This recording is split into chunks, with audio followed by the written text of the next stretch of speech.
জুলাই সনদ বাস্তবায়ন এবং সংবিধান সংস্কার পরিষদ নিয়ে সংসদে মুলতবি প্রস্তাব উত্থাপিত হয়েছে, যার একটি উপস্থাপন করেছেন বিরোধী দলীয় নেতা আর অন্যটি সরকারি দলের একজন এমপি। তবে বিশেষজ্ঞরা বলছেন দুটি মুলতবি প্রস্তাবই বিধি বহির্ভূতভাবে আনা হয়েছে।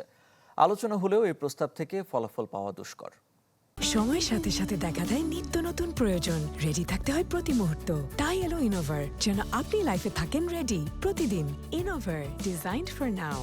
দুই কারণেই আমরা এখন ওয়াকআউট করছি। জুলাই সনদ বাস্তবায়নে সংবিধান সংস্কার পরিষদ আহ্বান চেয়ে বিরোধী দলের মুলতবি প্রস্তাবের ওপর আলোচনা শেষ হয়েছে।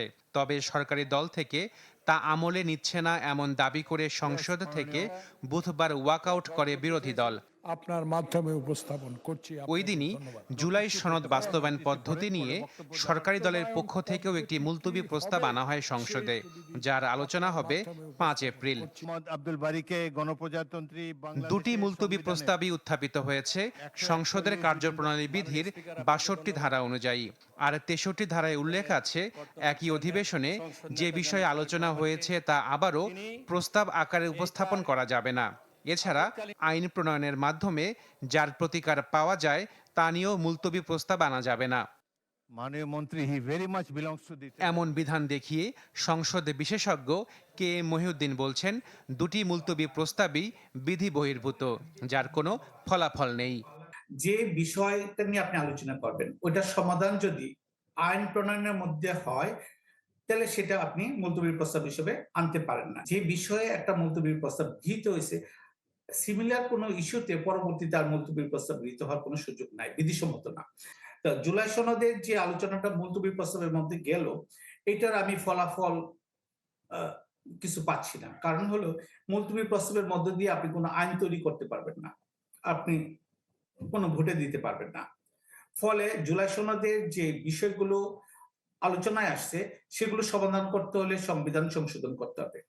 এদিকে রাষ্ট্রবিজ্ঞানী সাব্বির আহমেদ বলছেন, সংবিধান সংস্কারের পরিষদ করে সরকারি দল একটি সুরাহা করতে পারত। তবে বিরোধী দল রাজপথে কঠোর আন্দোলন করতে পারবে না বলেও মনে করেন এই রাষ্ট্রবিজ্ঞানী। যেহেতু এটা একটা প্রসেসের মধ্যে দিয়ে এই পর্যায়ে আসছে, বিএনপি এই কাজটা মানে সংবিধান সংস্কার পরিষদে নিয়েও বাতিল করে দিতে পারত। বিএনপির তো ভোটিং মেজরিটি আছে, ডিসিশন তো হবে ভোটের মাধ্যমে, হইলে তো তার তো আছে সেটা পার্লামেন্ট। প্রসেসের মধ্যে অনেক ধরনের ভুলভ্রান্তি আছে, সেই ভুলগুলো নিয়েও এই জিনিসটা, এই ধারণাটা মানুষের মধ্যে তৈরি করার দরকার ছিল যে আমাদের রাজনীতিবিদরা একত্রে একটা কাজ করছে।